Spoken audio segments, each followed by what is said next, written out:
We're back.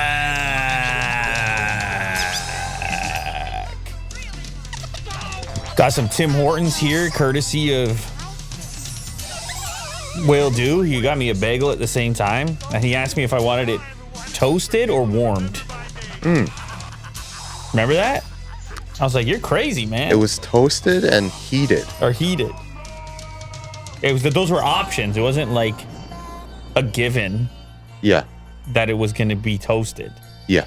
There was a heated option, which is like what, a microwave or something for my bagel? I don't even know. I think so. Who even does these things? Well, they don't want it maybe crunchy. They kind of want it just warmed up. Well, I want it crunchy. Okay. Although I'll just complain about the toasters in these places anyways, because they say it's toasted, but then you really got to double toast it if it's going to have any crunch. Because even those toasters, they really just warm it up. Yeah, maybe the insides are a little bit... Don't even get me started on it, Will! Yeah. That was very loud. We're back. It's a lot to talk about. Apple announces AirTag Find My changes to cut down on stalking and misuse. This is it, man. This is do or die. This is the last chance for romance for the AirTag, because it's story after story now of people misusing the thing. And you got to wonder if Apple is sitting there running their analysis and saying, you know what, it ain't even worth it. We're giving these things away for like $29, whatever it is. And we're getting these stories and after stories. And it's only a matter of time with the PR nightmares and such. I hope that it doesn't happen as often as you would think it does. You know, I mean, there's news reports, but yeah.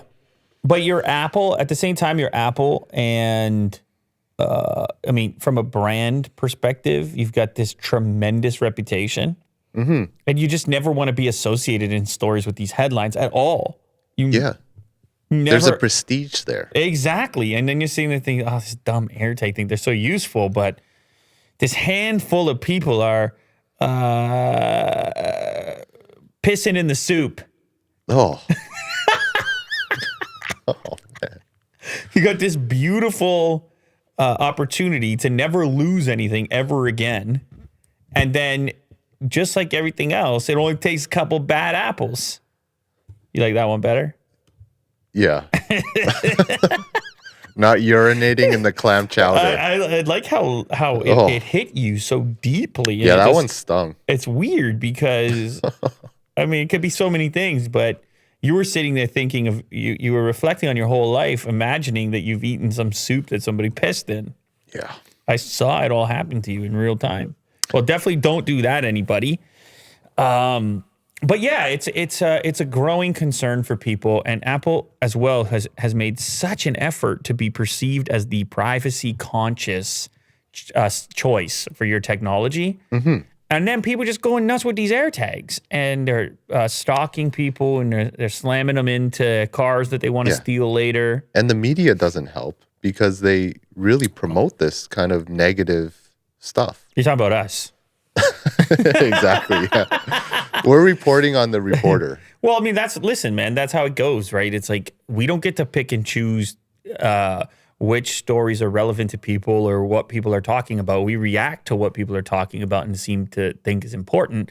And to be fair to the people talking about this, it is kind of important. I mean, if this thing was used against you, you would be, you would have your own issues with the existence of it, and you would want some sort of measure put in place as well. So anyway, apparently there's some upcoming changes, a number of changes in an upcoming software update, including adding a new warning advising users during the setup stage that AirTags are linked to their Apple ID and that stalking is a crime. So this is a warning actually at would-be stalkers saying, hey there, get it together.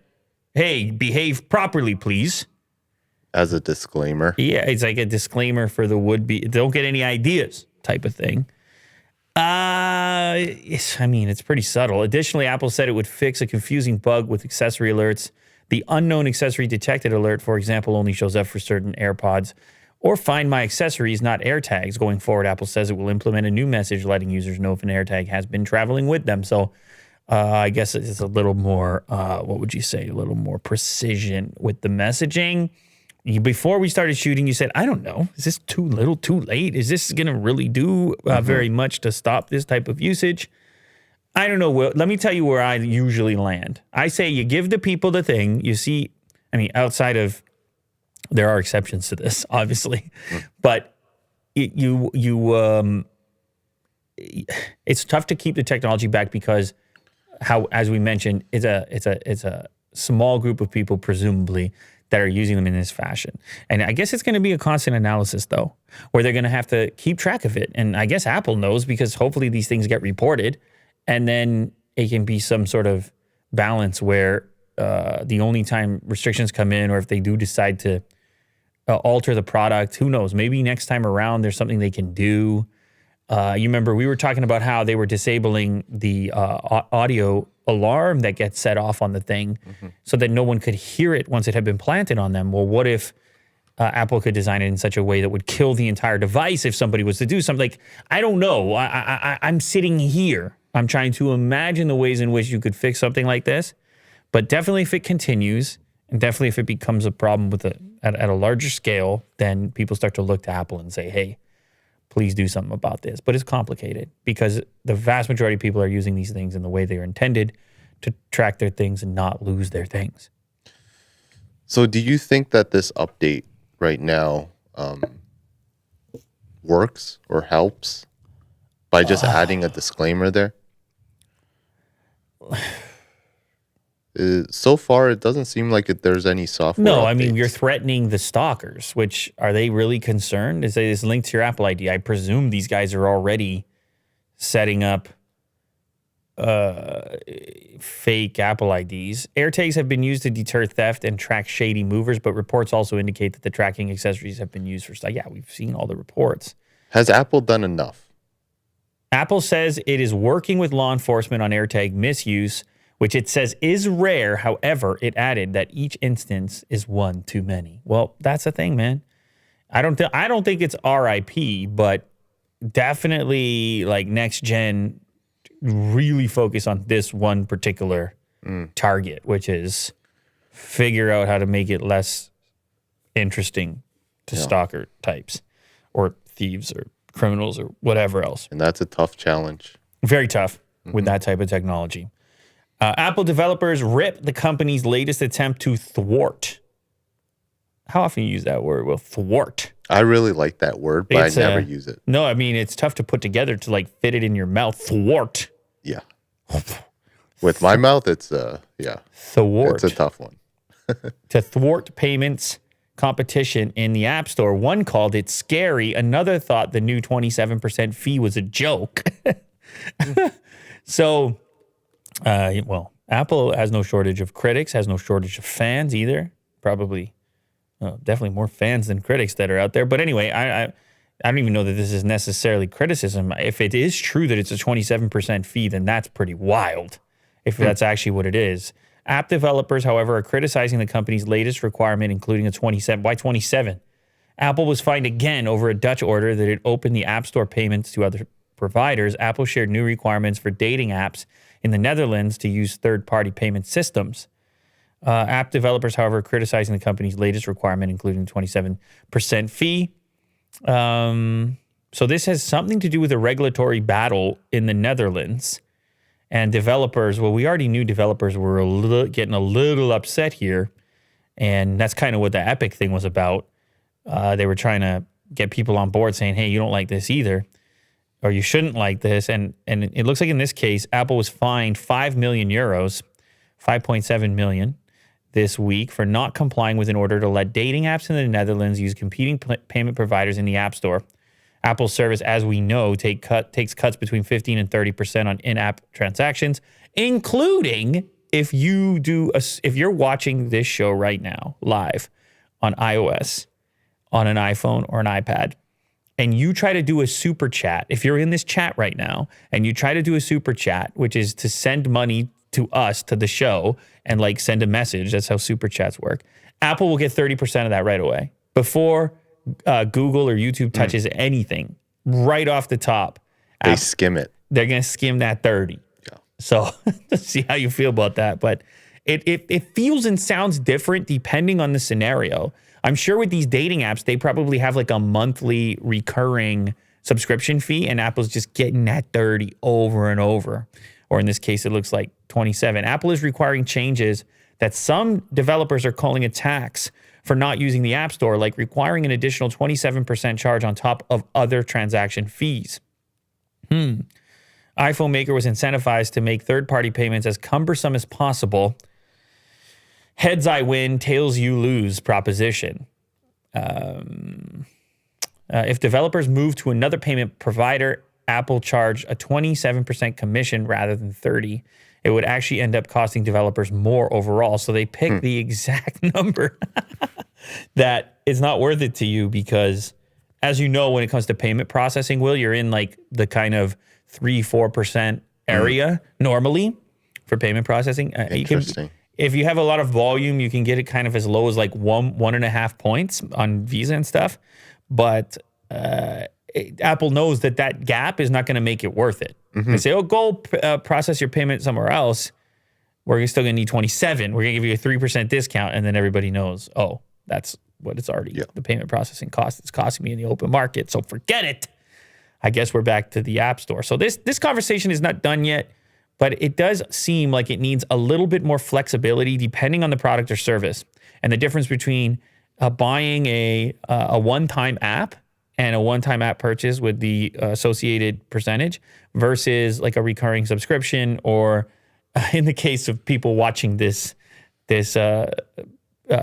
live stream that want to give a super chat, is that Apple taking 30% because you downloaded the YouTube app and your payment situation is through iOS? It's like, whoa.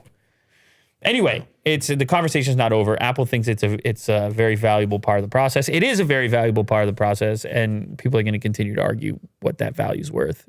27, 30, 15, 17, 22, Sure. 23, 28. I'm just saying numbers. Pissing in the soup. Easy. Android Apple Music beta code refers to unreleased Apple Classical app. I didn't even know they were working on this. I guess it makes sense. Android Apple Music beta. So you're gonna listen to Apple Music on Android now.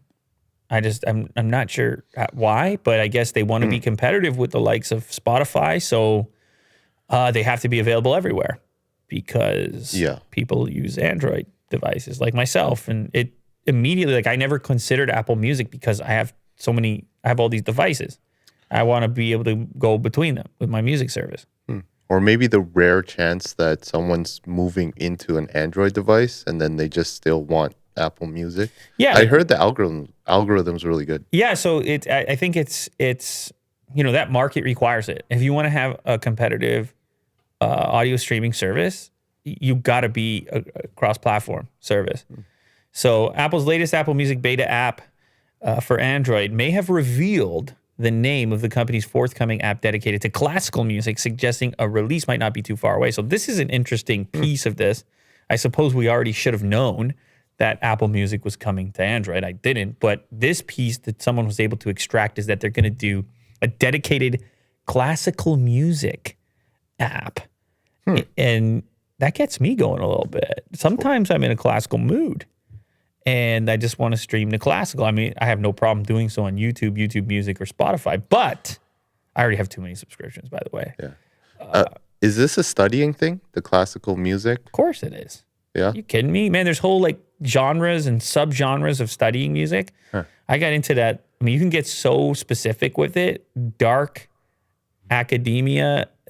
Some people definitely know about this stuff. It would be like, you are alone in an old library. You know what I'm saying? And it's raining outside. Yes. And there's a fire crackling. Yeah. And you're studying. And classical music is playing, but it sounds like it's playing inside the space. It doesn't, you know what I mean? It's not like super clear. It's like your brain is placing it somewhere physically in that room because it's mixed with the ambient noises. Man, you can study to anything these days. With spatial audio as well? You kidding me? Yeah. You kidding me? Yeah, people are going to take advantage of that. But listen, I don't think this is going to be enough for me to switch. I got too many subscriptions. Yeah, I hear you. But spatial audio classical, yeah, man. Is that going to make me get another subscription? Uh-huh. Apple recently, go back, let's just get that one paragraph. Apple recently advertised a job for a UX designer to work on the new standalone music app. According to the job description, the candidate would be expected to provide UX experience and new perspectives specifically for Prime Phonic in order to help realize a distinct experience for classical music that would include visual, audio, and haptic aspects. Oh, baby. Yeah, we're talking about a sensory experience, Will. Don't mind that. Easy, Will. Put it away. Put it away. Put what away? Never mind. From start to restart, we're proud to rethink the life of a product. Watch hashtag Samsung Galaxy and at BTS_TWT. They can get at BTS. Yeah, interesting. Share a powerful message about protecting our planet. This was part of the Samsung Unpacked event. I had not seen it yesterday, but it was too much for me to miss because you know how it goes with BTS and Samsung. They've been working together for a while. Mm-hmm. And they probably were trying to figure out, okay, how are we going to utilize this endorsement deal this time around? Like everybody's talking about sustainability these days. So you got like a crumbling planet in a hand, and then you got your BTS guys, and they're all handling these cards with words on them, like powerful words. You see how they walk in here? He walks in. It's the ocean water is kind of being projected on him.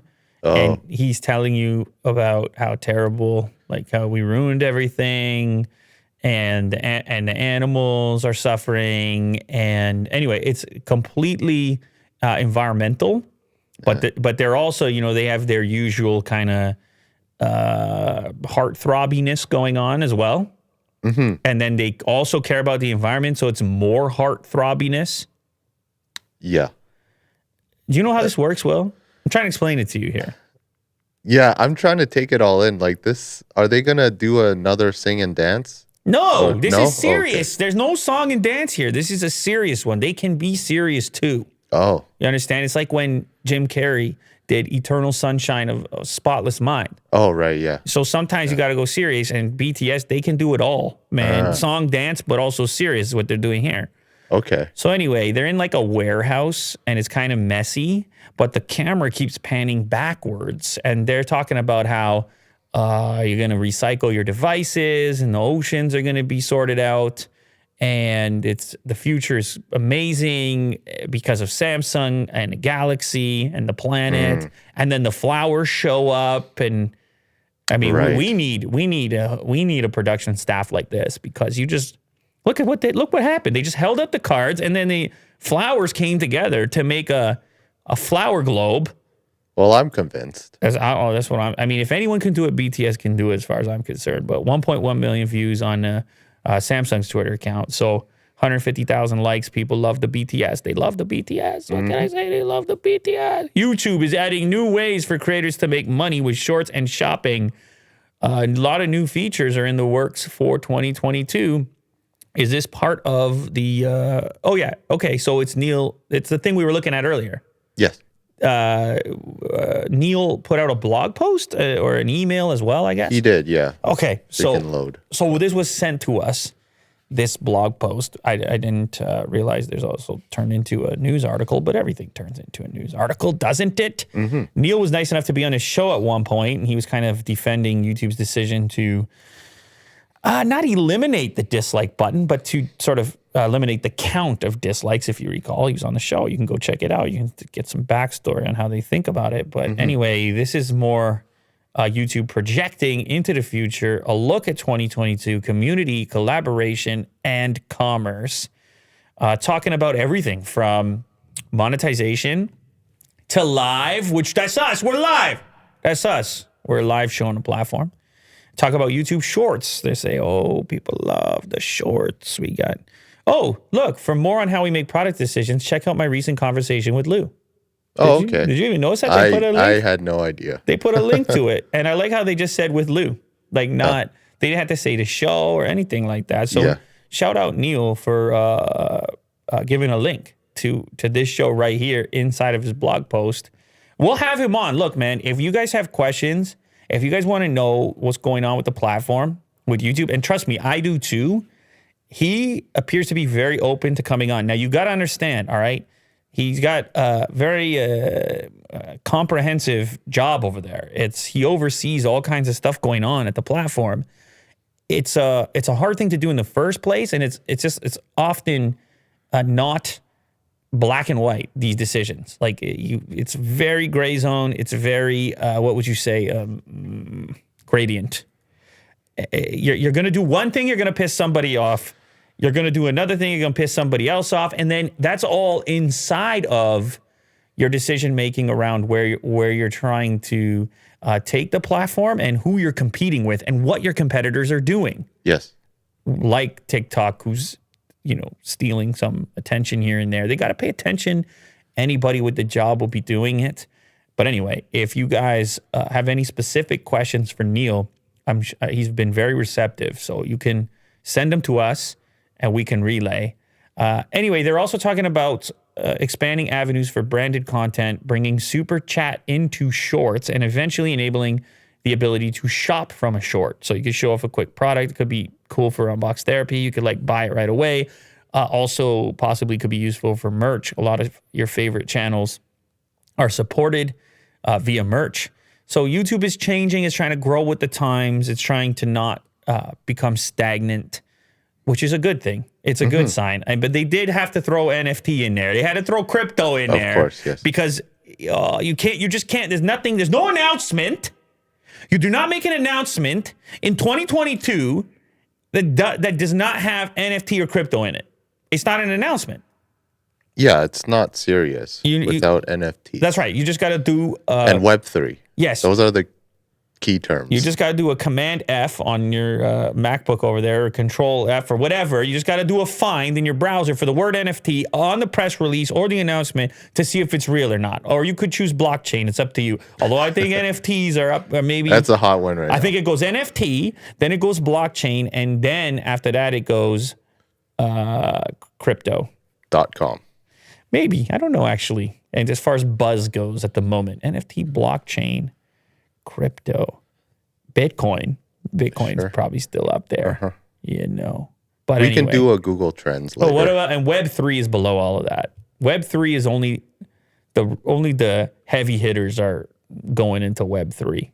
But anyway, whatever. Shout out YouTube. Thanks for the link in the article there. And good luck. We'll be along for the ride. Mm-hmm. Hopefully you guys in the audience be along for the ride. We're about to, by the way, I should just say, we're about to launch, we're doing stuff for Lew Later, and we're taking it very seriously. We are serious people. Will and I, serious. You understand? Sometimes the volume goes up and down and this and that, but deep down, in the depths, in the loins, serious. All right. Yeah. And we're redoing the branding for this channel right here. And there's a design contest going on 99 Designs. Mm-hmm. And so we're rebranding. So if you have any ideas around that, I don't know if you're a designer. If you goof around with 99 Designs, you can see our contest over there and you can submit. If you don't goof around with 99 Designs, you can tweet your designs at me if you're interested in the gig, and I can consider that too. But there's an ongoing contest right now. I believe people are already submitting their rebranding ideas for this show because we never really had an identity. It was kind of a thing. It was make the videos, post the clips. It's a lot. It's a lot. I mean, I'm just saying, Will, it's a lot. No, I agree. And it's nice if, one of our gracious audience members create some sort of logo or branding. No, I'm just saying, I can't. It's interactive. I can't make any guarantees on that because we already put the contest on 99 Designs. We've already got submissions. Yeah. I don't know what we're going to end up going with, but I'm just saying if this really gets you going, then I'll look at. I'm totally open to look at some of your work and stuff. You can just tweet it at me. I'll look at the replies and take a peek at it, or you can go submit officially via 99 Design. I don't know how it all works, but okay.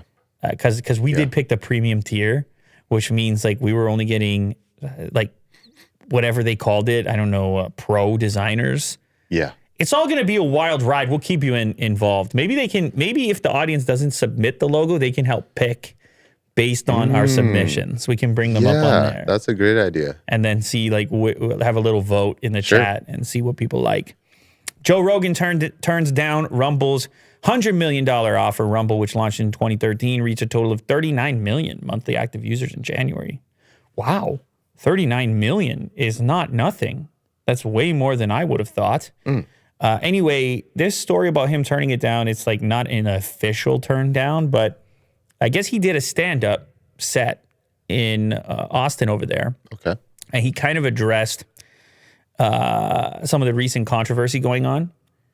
Another thing I didn't know is that Rumble is a Canada-based video platform. It was weird because it seemed to be signed from Florida, the CEO of the company, but whatever. I think it's in Toronto. Okay. Shout out Rumble. I don't know. They want to give us $100 million?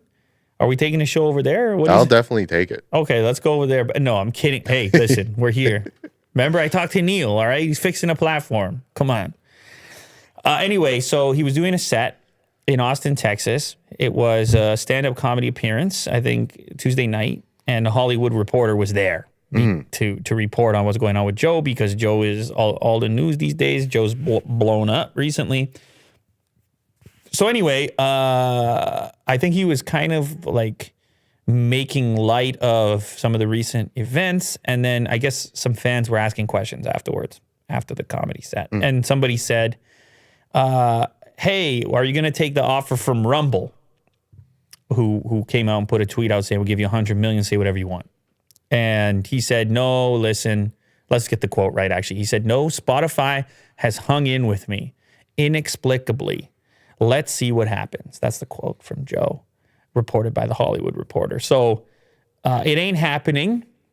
I'm sure it doesn't hurt from a leverage perspective. He's got this letter from Chris Pavlovsky. The address, though, see, it's in Florida, right? But anyway, I'm sure if they have 39 million monthly active listeners and they also have $100 million to be throwing around, I'm sure they're doing just fine. They have operations all over the place. Wouldn't you guess? Wouldn't you think? Oh, yeah. Okay. Rumble's all over the place. Rumble's rumbling. Would you say that? Oh, yeah. Would you say something like that? It's official. Nvidia is now worth more than Meta. Now, this obviously could change at any given moment, depending on when you're watching this and things that are happening in the stock market. I don't know if you knew this, Will, but Facebook is getting beat up in the stock market recently. Well, Meta, sorry. Lost over $200 billion. Easy, Will. Oh. You don't have to say it like that on here. You know Mark's a listener. You have to rub it in. You know Mark's a, you know if Mark add was some fire to his bottom there. Mark could give us $100 million, right? Bring the show to Facebook. Guys, we're not bringing right. I'm just joking. Come on. Am I? Am I? Yes, I am. So anyway, they took a big hit in the stock market. I'm talking about Meta. And on the other hand, Nvidia has weathered the storm. And by storm, I mean they had a bit of a dip because that deal fell through with ARM, if you recall.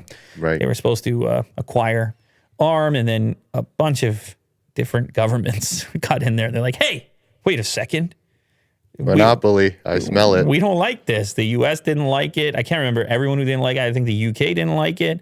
China, I don't think liked it. I don't think anybody liked it except for Nvidia and ARM. And maybe a couple of other people that stand to benefit from such an agreement. But anyway, Nvidia has had no problem bouncing back from that failed deal. And I think you know why. I think it's the thing that he's handling there in that photo. That's the CEO of Nvidia. And can you tell the people what he's holding there, Will?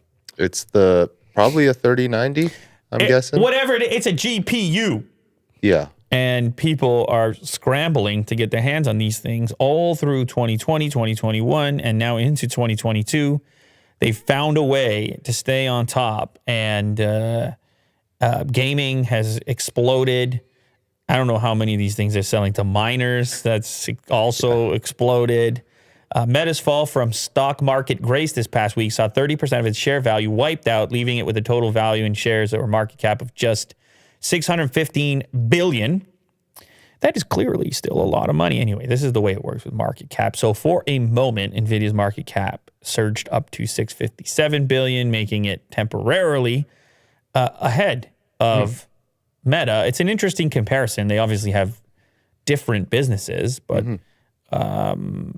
nonetheless, if you're one of these investor types, or if you're just a technology fan, it is interesting to note that like how these different technology companies are able to continue to perform and weather their own individual storms as far as their future is concerned and the environment that they're doing business in. I mean, obviously, Facebook and Meta, they've been rapidly trying to diversify. And Nvidia, similarly, looking at a company like ARM. But does this mean all that much as far as market cap? I don't know. Probably not. This they could flip-flop at a later moment. But good luck finding a GPU still. Yeah. That's crazy. We've been saying that for years. Oh, we made our way to Will's favorite story of the day. It's Bronco update. And so Will is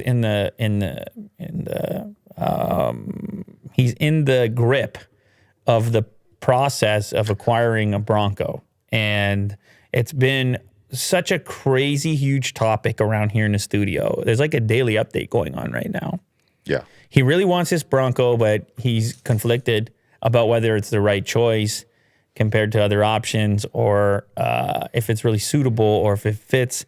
And then Ford has to go out and do a special edition 2022 Everglades exciting model for people who are currently, who have pre-ordered. And they now have the option to get this version. And of course, they got to make the coolest video in the Everglades, and they're using a winch. And it's like the dream comes alive here. And Will has to watch this thing. Oh. And then this is terrible. I'm suffering over here. He has to imagine himself outdoors in the Everglades, or maybe, I don't know, Muskoka or whatever version of it you want to do around here. And well, what can I say? I mean, you can't do this in your current vehicle, Will. I definitely can. What can I say? And this Everglades version looks really cool. 300 horsepower. It's got the hard top with the roof rack. The color is sick. Whatever that is, that kind of like linen or sure, tan. Yeah. It's like a military tan. And in this video, he rolls out there and he hooks the winch up to a fan boat, which is what you do in the Everglades. And he, by the way, is not worried at all about traveling through all this water, because he's lifted up. He's got the big tires. He's got a snorkel on there because it's the Everglades edition. I hear you. It's got the Sasquatch package on it. It's lovely. Look, they got the lid off on the front part of it, but then they got it still on, covering the back.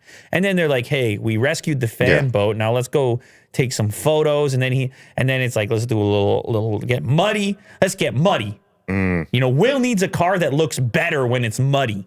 Yeah. He needs a car that he hoses down. I want this. This paints the picture really. You got to hose it down, man. Uh-huh. So anyway, Ford keeps hammering Will, and they keep hitting him right where it counts. And he's barely hanging on right now. He's in real trouble. Yeah, I'm just constantly sweating. Yeah, and I don't know how he's gonna deal with it. You know, that's the thing. It's we're gonna have to. You guys are gonna have to keep watching to find out what happens, man. When he pulls that trigger, you're gonna be the first to know. Or if he doesn't pull the trigger, or if he pulls a different trigger, you're gonna be the first to know. Yeah. Binance, led by the world's richest crypto billionaire, is taking a $200 million stake in Forbes.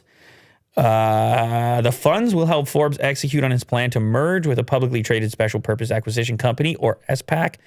In the first quarter, according to people with knowledge on the deal, Binance will replace half of the $400 million in commitments from institutional investors announced earlier, making it one of the top two biggest owners of Forbes after its listing. Hey, Will, why would a crypto exchange at the scale of Binance, why would they be interested in a publication like Forbes? Go ahead, Will.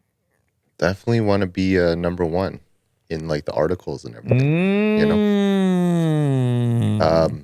you talking about influence? More coverage? You talking about Jeff Bezos buying the Washington Post? Is that what you're talking about? Yeah.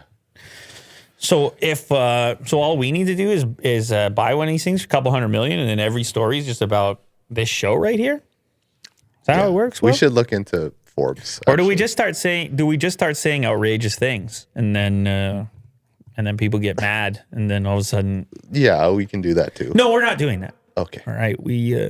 We walk the tightrope. That's what this show's about. We try to exist on that thin line. We try to stay balanced on that thin line.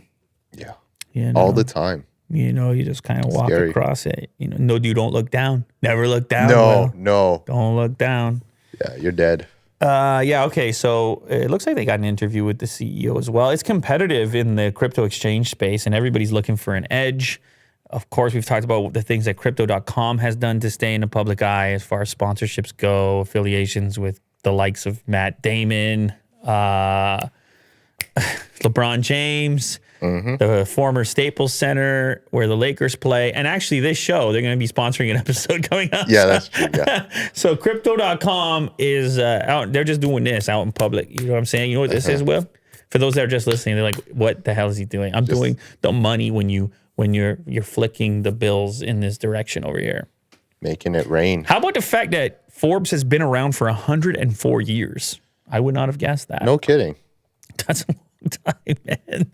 Just publishing magazines. Yeah, well, sure. Originally, yeah, paper. Would have been paper, Will. Wow. Okay. Well, good for them. Speaking of cash, you want to run our ads right now? Yeah, sure. Okay, let's go ahead and take a break. Stick with us. We're not even halfway done. Today's sponsor, MeUndies. A very comfortable sponsor. I look forward to reaching in the drawer every morning for a super soft pair of undies. And a fresh pair because they have a subscription service, so you never forget to refill and have them perform at their highest level. Granted, I've had some of them for a while and they've still held up, but they have all types of options, whether you want something simple or if you want the new Disney collab, maybe you need Mickey Mouse on your underwear or possibly a pajama shirt.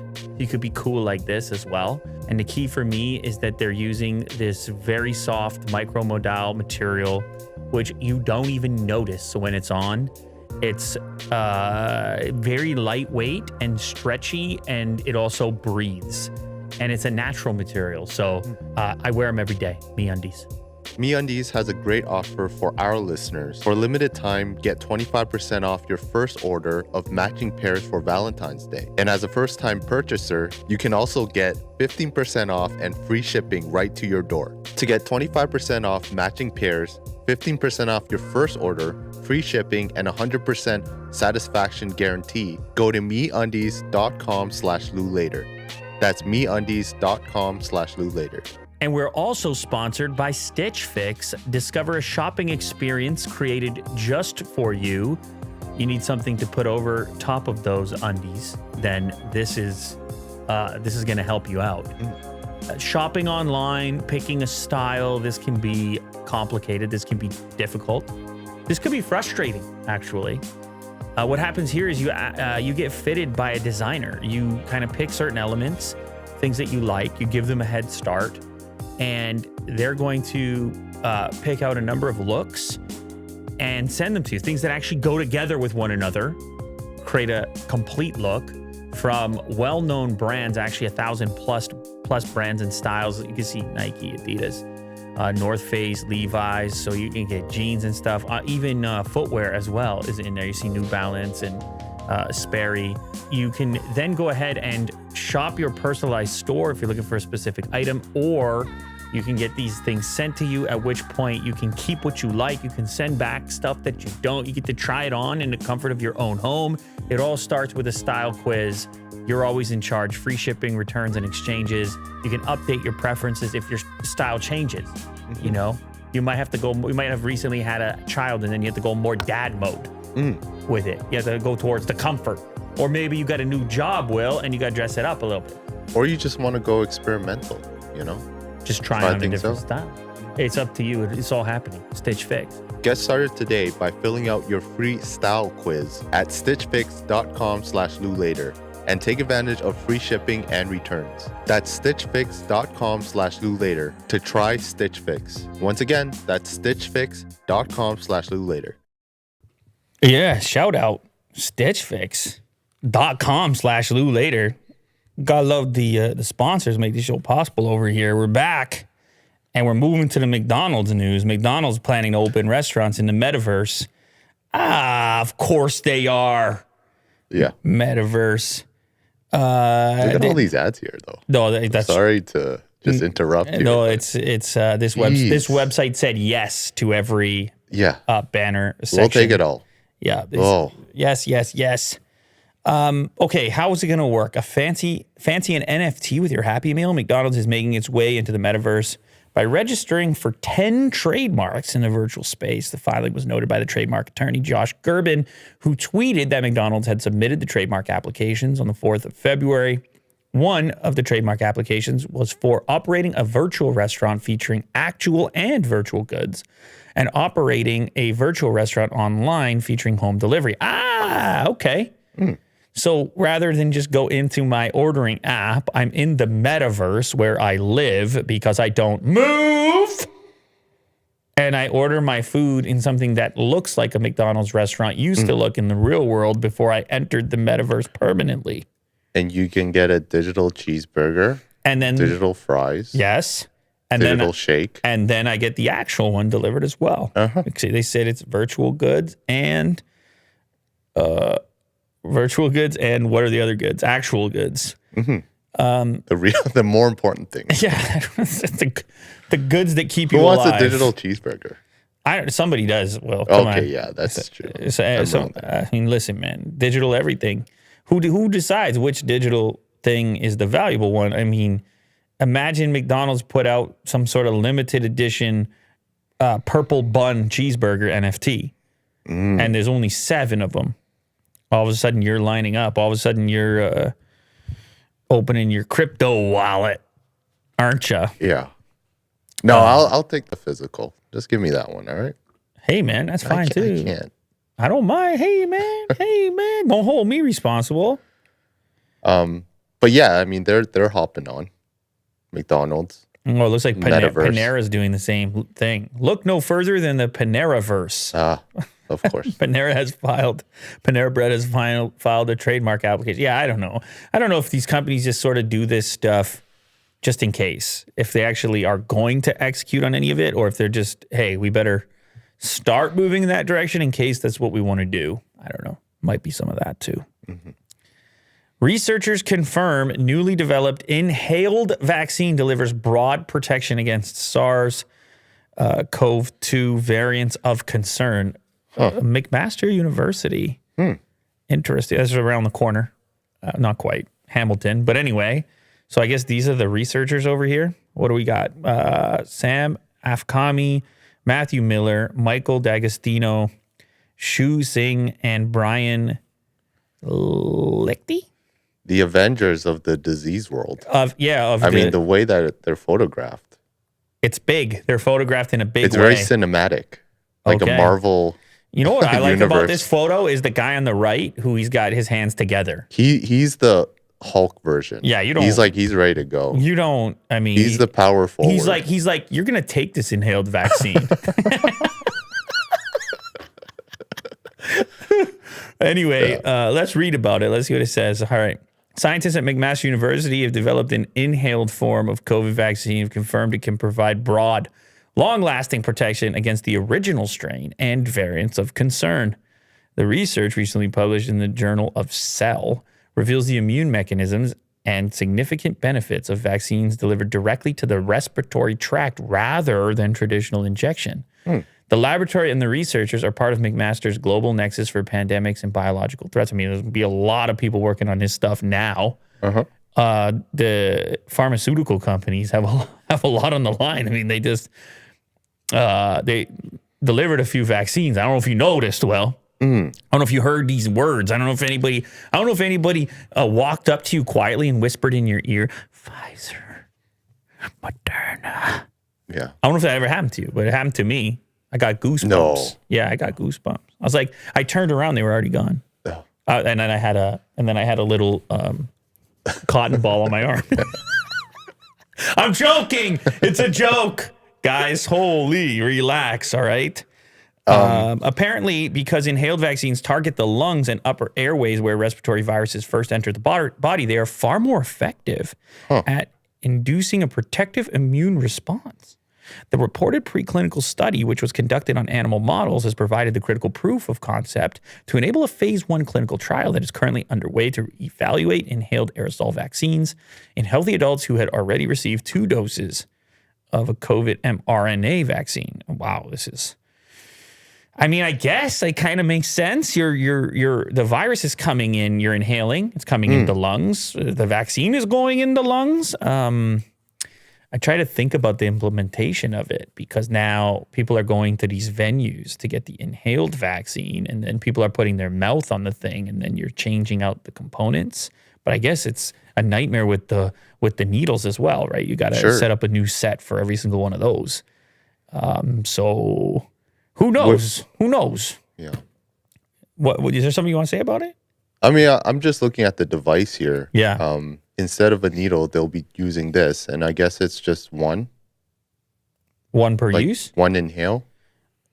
Oh, I don't know. Yeah. Yeah, I don't know. I guess it's a proof of. Did you just take a deep breath? Are you imagining inhaling your vaccine, or what are you doing? I'm doing it right now. You just went. I'm just practicing. Yeah. I think that it's going to be reusable. It would just be the mouthpiece that would pop off, and then I guess they would replace it or sterilize. I don't know, dude. I don't know, because you're right. You got a vaccine, or if you got the next pandemic, and they're like, oh, everybody's inhaling the vaccine, then it's a lot easier. No, but you got to be concerned that people are coming in breathing contaminants into the thing. Right. So you got to be very careful about the hygiene aspect, but I'm sure they've got a plan for that. Oh, this is hilarious. This is just, did you watch this clip or no? I did not. Okay. This is just, you know what? Maybe just watch the clip. I don't even think I want to say the headline. Just watch the clip, okay? It's wild. Additionally, if you open this up to ice fishing, make it big. While on the surface it sounds good, then what happens next year? Does someone come back and say, I want an ice shanty on Hudson Springs Park for X amount of time? And if you then allow ice fishing with shanties, then that leads to another problem. Prostitution. Police department involved. Just data points to consider. What? So I'm not in favor of shanties. I have one more thing. The guy puts his hand on his shoulder. It's okay, buddy. I couldn't figure out if this was real or not. Honestly, it was. Somebody has to do some sort of comedy show. Remember, I was talking about this ages ago, which is just, maybe it's been done before. I don't know, but it's like the mayor and city hall, because this stuff is hilarious. Like, that's what they're talking about. And he seems like the main guy. He's the mayor of this town. Oh, okay. Yeah. City of, is it Hudson? Yeah. He said that ice fishing leads to prostitution. And some of the replies are hilarious. They're like, this guy seems to have a lot of knowledge about what happens once you start ice fishing. like what a weird connection. I hope I'm not getting duped. I hope it's actually real. I mean, it looks real. Hudson Mayor Craig Schubert argued on Tuesday evening that ice fishing in the city would lead to fishermen setting up ice shanties to protect them from the cold. And then those shanties lead to prostitution. You see how that's that's the connection. I feel like please play it one more time. I know just play it one more time and pay attention to the guy on the right. Okay, during the clip, the guy on the right. Look at his expression is all of our expression. While on the surface it sounds good, then what happens next year? Does someone come back and say, I want an ice shanty on Hudson Springs Park for X amount of time? And if you then allow ice fishing with shanties, then that leads to another problem. Prostitution. And now you got the police chief and the police department involved. He can't tell if he's joking or not. The guy on the right cannot tell if he's joking or not. At first, he wasn't even looking at him. No. And then when he started talking about shanties, he's like focusing on his eyes. Oh, man. Anyway, that stuff, if I could just watch stuff like that all day, I mean, that is top level content. Whatever's going on in these small municipal conversations is just... It's incredible. The leap that's being taken there.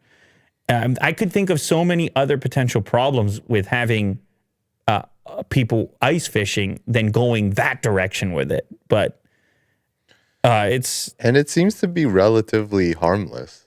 The conversation, at least this one. Oh, what do you mean? Like it's not hurting anyone.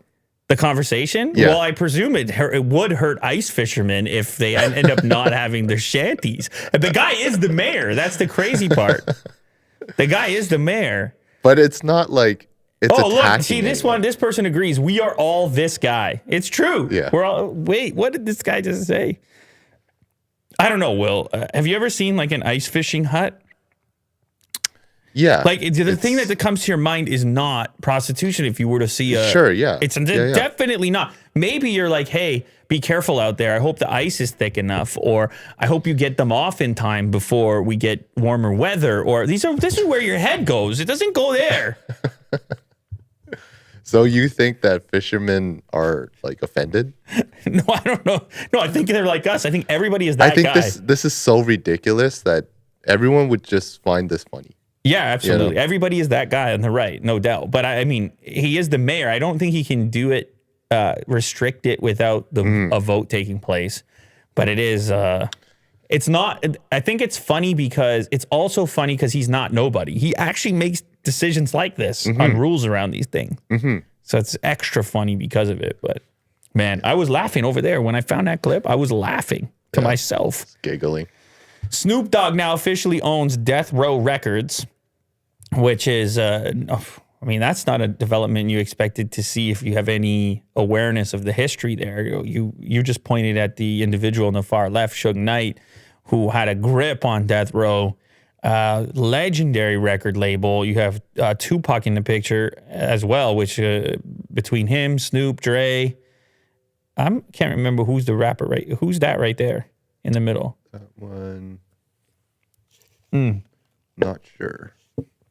Maybe it says on the other one. It's definitely not Eazy-E. Anyway, whatever. According to a press release, sorry, scroll up a little bit. According to a press release via Business Wire, the rap legend will be leading the brand for the coming years as its new owner. Snoop originally joined Death Row in 1993, where he dropped his critically acclaimed debut album, Doggy Style. Now, who knows, by buying or acquiring the rights to the music group, by buying Death Row Records, he may unlock other opportunities for some of his old recordings as well. Maybe NFT related. I didn't even want to say it. Will. Well, he's really into that. I know he is. He's always into whatever the new thing is. Sure. And then I see something like this and I'm like, what would his incentive be? Can he turn these old records or old assets into some crypto related Web3 thing? That's immediately where my head went. Not prostitution. Not sea shanties. Snoop Dogg, That's not where his head is at. no, I don't think so. Snoop Dogg emphasized how excited he is to have acquired such a significant brand to the culture like Death Row. I'm thrilled and appreciative of this opportunity to acquire the iconic and culturally significant Death Row Records brand, which has immense untapped future value. I told you, man. It feels good to have ownership of the label I was a part of at the beginning of my career. And as one of the founding members, this is an extremely meaningful moment for me. I would like to personally thank the teams at Blackstone, MNRK, and especially David Kestenbaum, who worked collaboratively with me over several months to make this exciting homecoming a reality. I'm looking forward to building the next chapter of Death Row Records. Next chapter, Web3, repackage. I mean, I'm just talking right now. He could do whatever he wants. I'm not sure. He could turn into movies. He could, they did the NWA movie. I mean, he can do whatever he wants. He previously discussed his desire to own Death Row Records in an interview with GQ. He explained being turned down to purchase it led to a role with Def Jam. Yeah, it's been passed around, that's for sure. But I guess he's calling it a homecoming. It's kind of nice. He was a big part of it at one time. And I guess the name is not going anywhere now that it's a part of Snoop Dogg's portfolio. And I guess it could come back full circle, Absolutely. Okay, you're going to have to explain this one to me because I watched this clip and I don't know anything about any of this. Okay. So go ahead, Will. So this was really hot in the morning when I woke up, and DaBaby and his baby mama, Danny Lee. Okay. So they're kind of split up, but they have a child. Okay. Danny Lee has a brother, which has beef with DaBaby because of their relationship. Like he doesn't. Well, they were like, I guess. arguments, like public arguments with DaBaby and his baby mama. I mean, it makes sense if they're not getting along. It makes sense for the brother to not be a fan as well. But, and just according to reports, like the brother just wants to back, his sister up. Okay. And he actually confronts DaBaby at a bowling alley. Okay. Where you saw the video? I saw a very short clip. I did not see a minute 41. So this is where it beyond like the weirdness of the history or the story, like they're fighting at a bowling alley. Yeah, right. Like in the middle of the lanes. Yes. I'm just gonna show a little bit of it. Yeah, just a little bit. So DaBaby hits him first, and then they immediately it's so fight slippery in the lanes. It's so slippery. They all have bowling shoes on. And they're just all sliding around. Oh my God, that is so weird looking. It looks like it's, I mean, the brother is. It's just all of DaBaby's guys just jumping it basically. Yeah. Yeah. There's a lot of hair pulling, a lot of violence. The hair pulling for sure. I mean, this is the thing about hair in a fight. Oh. It's such an easy way to control a person, especially the way his hair was configured, the guy who was getting beat up. I feel like DaBaby might be regretting what he did there. Oh, never mind. Not yet. Because you're DaBaby at that point. So the problem is now, I mean, I'm not sure the whole things that preceded the actual event, but this guy now is going to have a case against you. You seemingly attacked him in the bowling alley. There's so many cameras everywhere. Yeah, so the brother, his name is Brandon Bills. I should have said that earlier. But he kind of spoke about this fight afterwards and said that this wasn't a fair fight, obviously, just based on the cameras. And he does want to fight him, like one-on-one, boxing match. Apparently, he is a fighter. Like, he's a good fighter. There's no way that that's going to happen. No, but... But I don't know, maybe the clip blew up. Maybe there's a market for it. Maybe they can both make a lot of money. But it's just crazy, like just chaos at the bowling alley. It's really weird. When you said fight at the bowling alley, I didn't think it was going to be right on the lanes like that. Everyone knows how slippery that is in the bowling shoes. It's like the worst fighting scenario. Actually, the guys who end up getting some traction and leverage, they stick their foot into the gutter. Yes. In order to have something to anchor themselves into. I mean, this, and there was hair pulling. Not an ideal. Cheap shots. Not an ideal scenario over there, that's for sure. The brother said that he was brave, but I think it's, I mean, you're facing DaBaby's crew. It's like 7, you're 8 confronting him in front of him. It's just like, he's got security. There's no way that you're gonna win. They're doing their job, and But my thing is, now he has leverage. I presume he can sue him, and I don't know. Sure. I'm not sure he's going that route. You said he wants to get a boxing match, so whatever. But he has some degree of leverage here. And then they have a history as well. So I don't know what preceded the event. Like, did he slap him? Like, did he antagonize him? We only have the clip from when it starts. So we can only learn so much. Arnold is back. And this is another segment that he's been doing as the character Zeus. He is Zeus. He's an amazing Zeus. Fantastic looking Zeus. And it's all part of a promotion for BMW. And I got to believe it's leading up to the Super Bowl to do a campaign of this scale. There seems to be these clips that are emerging. I think I might like this one better than the last. I don't know. I mean, I like the cafe one. Okay. This one is a little bit more in depth. He has a wife here, which is Selma Hayek. Okay. And anyway, you go, just play some of it. It's a nice mood. It is time for Susan and I to retire. But where will you go? Zeus! Sorry, Zeus! I need a charge of the... Oh! Thanks! Sweetie, it's not rocket science. I'm heading out. Don't forget to take Peggy for a walk. Mwah. Yo, Zeus! A little juice. That's it. I'm done with this place. We'll see about that. Everything okay out there, baby? Peggy, I figure you could use a little pick-me-up. There you go. All electric. There you go. All right, music. I want to walk down to Electric Avenue and then we'll take it higher. Yeah, that car looks cool, man. What do you think? Yeah, I think it looks great. I like the color. It's like that flat gray. It looks futuristic. Some people are offended by the enormous grill, but all electric. What a way to launch it, man. Like, it looks futuristic. You got Arnold. He's shooting electric lightning bolts out of his fingertips. You got Salma Hayek. Oh, yeah. You got Palm Springs. Bigger budget You got a than budget. last time? You Yeah. got a budget. You absolutely got a budget. And he's having a blast driving around in his electric vehicle Cool. that suits him.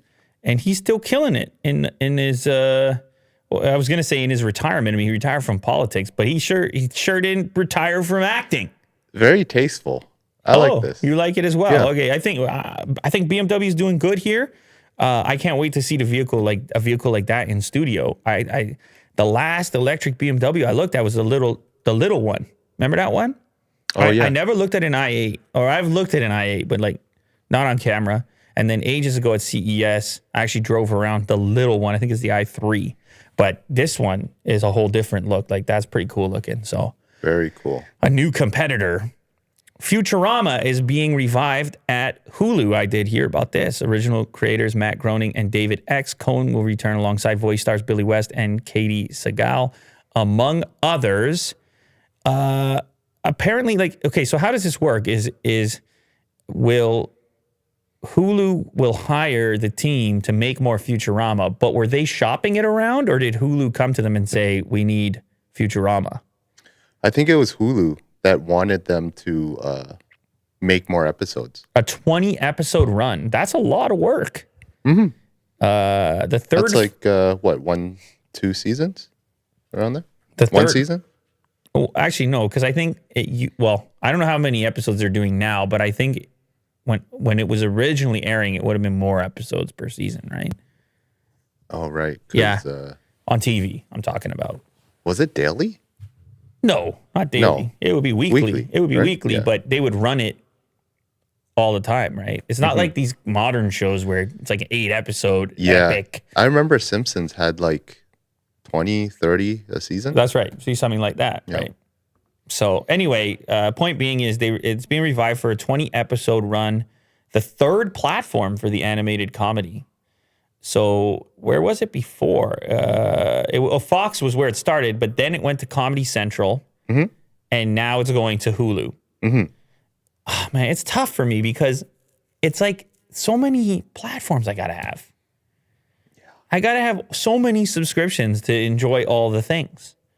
Wow, look at that clip from 1999. Yeah, I watched it. I probably watched like first season. Yeah, maybe like that, 99. Yeah. Because it was, what? There's going to be another show from The Simpsons guy? What? I mean, you had to pay attention to. Plus, it was in the future, which, like, I've always been into the future. Bender? That's that guy's name, right? Yeah. Yeah.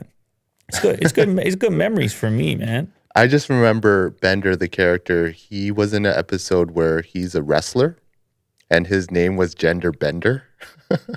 And he was wearing like a tutu or something. Whoa. Yeah. Very interesting times there. Yeah, no doubt. Futurama becomes the latest adult animated title to be revived, joining the upcoming Beavis and Butthead update. Oh, wow. Daria spinoff, Jody, and the Ren and Stimpy show at Comedy Central. Huh. Clone High at HBO Max, and King of the Hill. Oh my goodness, they're bringing it all back, man. Everything we grew up with on TV is coming back. What does that tell you? I think it tells you nostalgia is big right now. Right. I think a lot of people our age group are trying to relive the glory days, Will. What their favorite animated series, when simpler times, Will. Here's the hot tweet of the day. What do we got? Oh my God, it's up to 758,000 likes now, 92,000 retweets, and 3,000 quote tweets. Here we go. How TF a computer gonna ask me if I'm a robot, comma, MF, you are the robot. Crying emoji face. Can I get a review on this hot tweet, Will? That's very hot. That's the measurement, hot or not. I mean, it's obviously hot. Yeah. It's amazing to me. I sort of follow along these emerging popular tweets, and they seem to have some sort of characteristic in common. They have to feel really casual, like not a lot of thought went into it, but then they have to have a quality which is an extra second of thinking about it. If they have both of those things, and typically an emoji as well, crying face is probably popular. And then another thing they always seem to have is a rearrangement of what's capitalized and not. Often the sentence will not start with a capital. However, capitals can show up at a later time. These seem to be the characteristics. Anyway, in this case, the part that's supposed to make you think is, how can a robot ask you if you're a robot? That's the part you're supposed to think about. And also, why do I have to answer to you, robot, if I'm a robot or not a robot? How dare you? So it is an odd question that we've all just become comfortable with. That moment when you have to do the little puzzle to prove when you submit something. It's weird that we all got comfortable with the idea of it's suggesting that you're a robot. How about just say verify yourself, verify verify that you're a human. I think some of them do say that. Oh yeah. I'm pretty sure. Yeah, I think so. Okay. I think so. But anyway, it's your hot tweet of the day. I don't know. You guys can rate it yourselves, rank it. Yeah. How hot is it? Is it almost 1 million like hot? I mean, I guess it is. But I think it's pretty good. All right, there you go. The food being served to Olympic athletes who are quarantined in Beijing. To make matters worse, Russian athlete Valeria Vasnetsova says foreign athletes who test positive for COVID are being starved, so they can't compete even if they recover. Okay, so remember earlier we were talking about presentation when it comes to food? This presentation is immediately brutal. You just see that, and it doesn't matter if the food was good or not. You present it like that, I'm terrified. I'm like, what's going on here?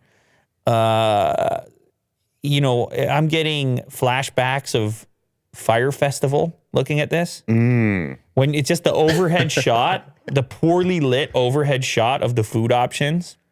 But I'm going to try and guess what's in here. So you have some, what looks like penne. It's not a lot of pasta there. I'm guessing the red stuff is the sauce for the pasta. There's some potato in the center. I have no idea what's in the top right corner. Do you? Maybe a slab of chicken. Maybe protein, That's what I thought. But then those look sort of like ribs below that. Yeah, that's not enough. But also, would you typically have a chicken slab and then ribs beside it? Like the whole thing doesn't feel very cohesive. Definitely not. Yeah. Let's see some of the comments. Let's look at some top comments here in this post. Well, you know the old saying, starve a COVID, feed a cold. Oh, good Lord. Feed a COVID, win a medal. No. Starve the athlete, win the gold. Oh, my God. This is rough. Well, it's what you would expect, right?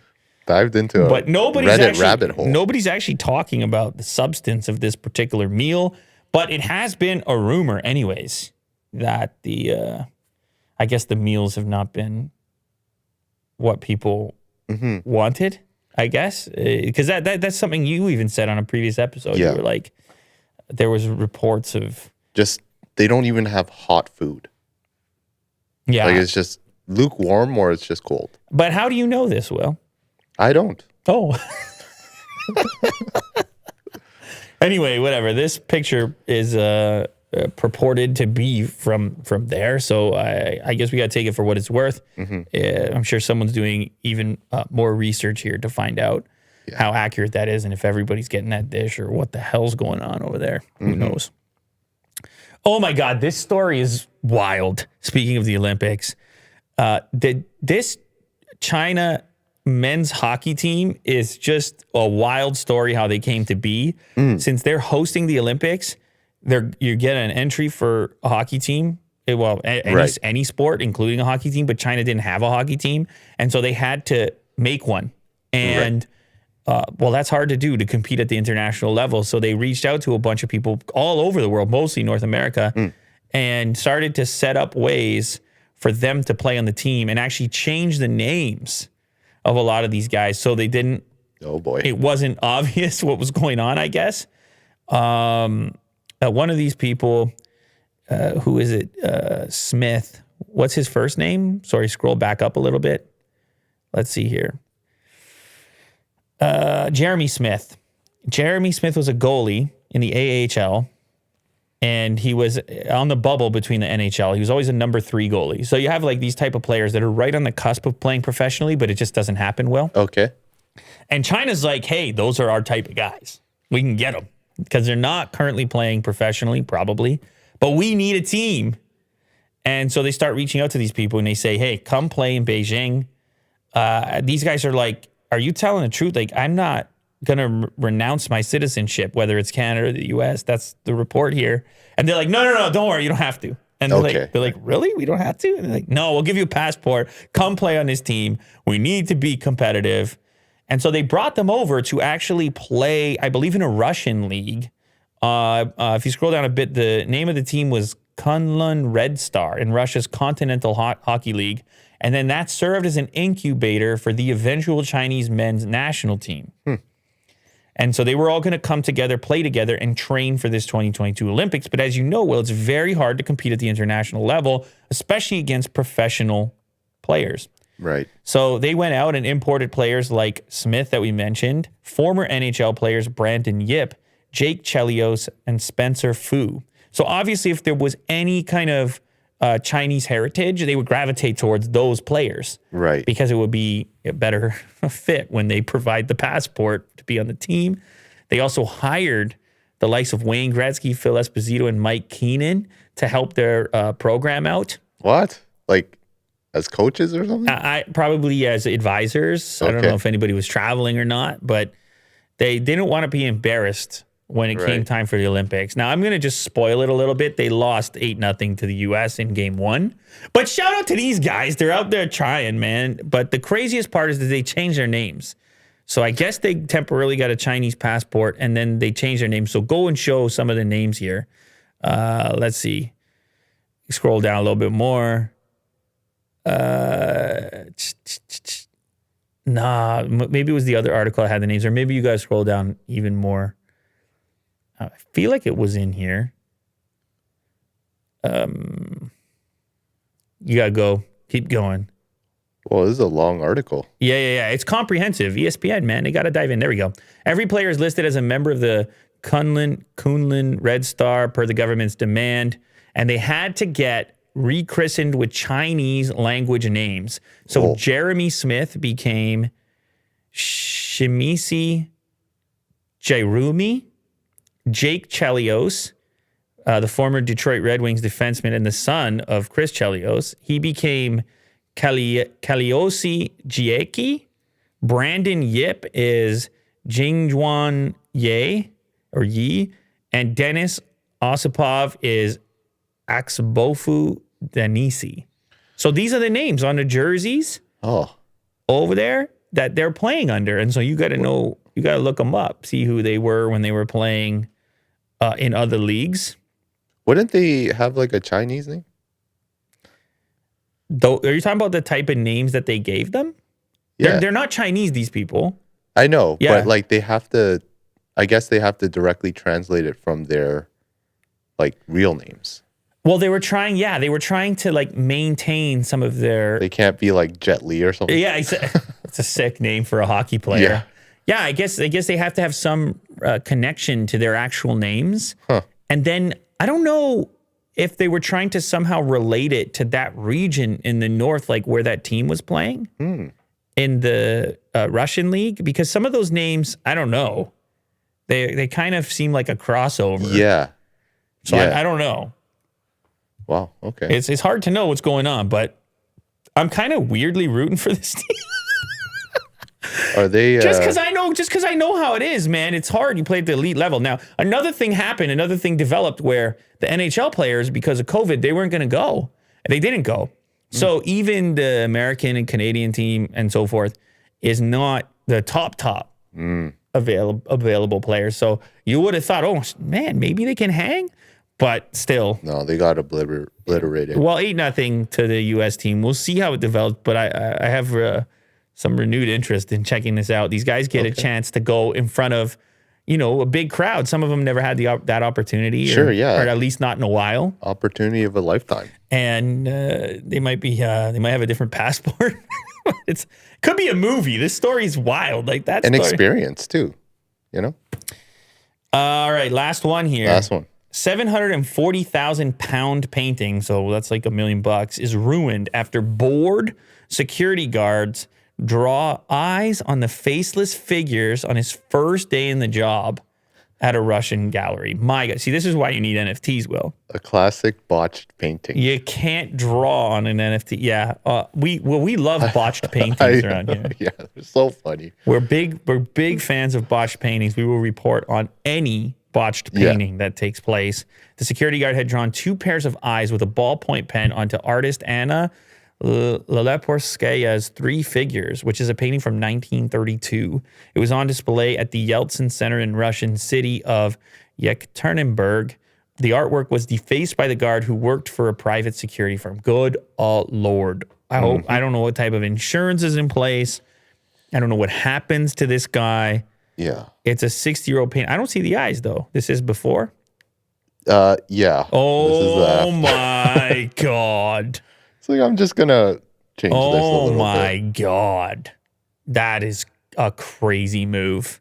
To throw the ballpoint pen eyes on there is a crazy... I don't mean you're bored, but like you can doodle on anything. You go over to the painting in the museum and you draw on it. I mean, you were definitely trying to get away with it, I guess. I don't know. Like, you gotta figure... I don't know. That's Usually the funny ones are like with the best intentions. Yeah, those are the funny ones. Well, the funniest is like someone goes in to try to fix it up. Yeah. Or help it out. They're like, oh, the painting's all beat up because it's so old. And then they're like, I have a paint set. I have artistic expression. Yeah, I can fix it up and no problem. Just like new, just like repainting a garage door or something. And then it looks terrible inevitably and the value is completely gone. I presume you could kind of fix this one because it's not a terribly hard repair. No, so the repair cost was going to be, I think, around $3,000 to $4,000. Okay. Which is not bad. So the guy can get a fine and hopefully survive this. Yeah. Police have opened an investigation for vandalism, which comes with a 395-pound fine and a 1-year correctional labor sentence. Okay, so this is, he's facing something, but I don't know if did you see that Dave Chappelle story as well? It's kind of a weird one. He had his own City Hall moment. Maybe we'll talk about it tomorrow. Okay. Thank you very much to everybody who joined us here today on today's episode. It was a blast as usual. We love what we're doing here. You make it possible. Oh yeah, quick shout out to Colby Hanley. Colby Hanley. For the super chat. Super chat, keeping us alive, keeping us running.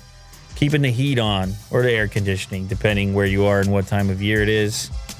It's people like you that help us to do this show and stay motivated and keep coming back every day with the hard-hitting stuff, with the most important set of tabs on the entire internet that day. Like, that's what we do, Will. I mean, it's really quite a mission we have here. Yes. We got like 20 tabs to work with, and we got to target the right ones, and we need the variety. I mean, where else are you going to find out about botched paintings, Apple news,